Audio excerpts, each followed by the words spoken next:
Vendredi, enfin, bonjour à tous et heureuse de vous retrouver puisque je pense à vous très souvent en lisant de belles pages, heureuse à l'idée que je vais vous les partager.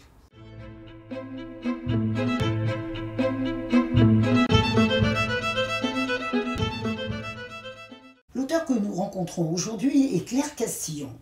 Claire Castillon est une écrivaine française née à Boulogne-Billancourt en 1975. Très prolifique et talentueuse, elle écrit des romans, des nouvelles, des pièces de théâtre, des livres pour enfants et elle obtient de nombreux prix, dont le concours en 2018 pour son recueil de nouvelles Rebelle. Certaines de ses œuvres ont été adaptées au cinéma, au théâtre et elle anime également des ateliers d'écriture. Je vous propose d'aller à la rencontre de son dernier roman.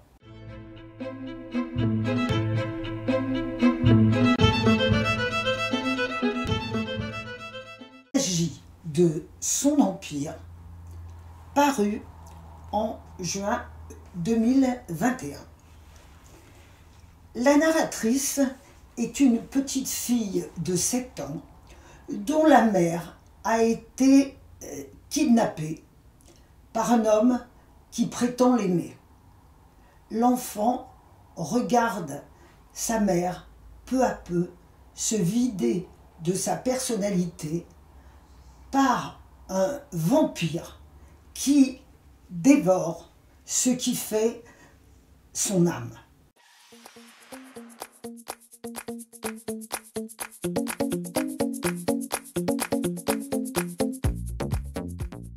Sa mère est aux mains d'un homme jaloux, possessif, paranoïaque. Les premières rencontres ont été idylliques, l'homme essayant de séduire aussi bien la mère que la fille.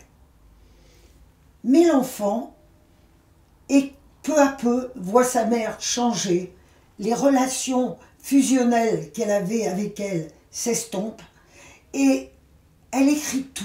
Tous les faits sont écrits sur un carnet de preuves. Cet être double, qui sait jouer parfois les gentils pour mieux asservir, détruire, humilier, ne parvient pas à tromper l'enfant. Il parvient à isoler la mère et la fille à tel point que, bien que se sentant coupable, malheureuse, la mère n'arrive pas à se dégager de l'emprise de cet homme. La volonté de tuer l'entente fusionnelle avec de ces deux femmes, de ces deux figures féminines extrêmement fusionnelles, atteste sa qualité de monstre et l'enfant décide de lutter seul contre cette emprise. C'est un roman qui est prenant parce que la souffrance de l'enfant est vue comme parallèle à la souffrance de la mère. La mère ne s'épanouit pas dans cette relation toxique et elles vont chercher à fuir cet être maléfique sans y parvenir.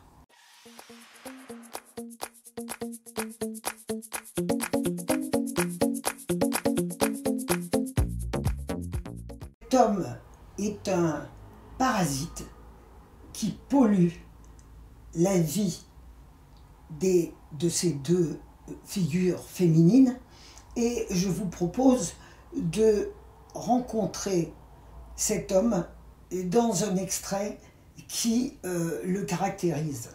C'est au restaurant où il a invité la mère et la fille. Il me propose de reprendre des frites. Mais maman m'en a déjà donné et ça commence à faire beaucoup. Il demande davantage de ketchup. Il se tient droit et souriant, basculé en arrière sur son dossier, le bras déployé sur la chaise vide à côté de lui. Il évoque toutes les moules qu'on mangera en bord de mer. Il fait le tour de la France des bords de mer. Et chaque fois qu'un nom de ville me fait rigoler, il demande si c'est l'effet Louis de Funès. Parce que normalement, le dimanche, on regarde un film, maman et moi. Mais quand elle évoque Louis de Funès, il ne la lâche plus. Peux-tu répéter ce que je viens d'entendre? Tu veux dire que tu as montré des films Louis de Funès à ta fille? Et pourquoi pas la 7e compagnie? Sais-tu que ta fille a un esprit et qu'il faut le remplir de choses saines? Pourquoi lui montrer des débilités? En quoi est-ce enrichissant pour ta fille de voir le gendarme de Saint-Tropez? Pourquoi l'humilier ainsi? Ensuite, pour ne pas trop minimiser maman qui se ratatine sur sa besogne avec son dos bloqué, remettant les manches de mon pull à l'endroit, il reconnaît de la valeur à une autre série dont j'aime bien regarder les épisodes. Il évalue l'intérêt de ce programme. Il s'agit de la vision d'une société qui sait voter les projets et résoudre elle-même ses problèmes. Mais Hibernatus, Rabbi Jacob, franchement, amusant? En quoi est-ce amusant?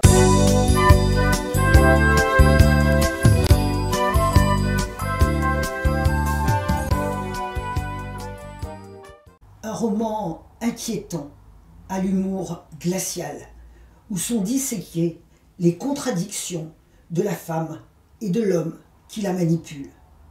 Un drame raconté à hauteur d'enfant, qui souffre de voir sa mère vidée d'elle-même.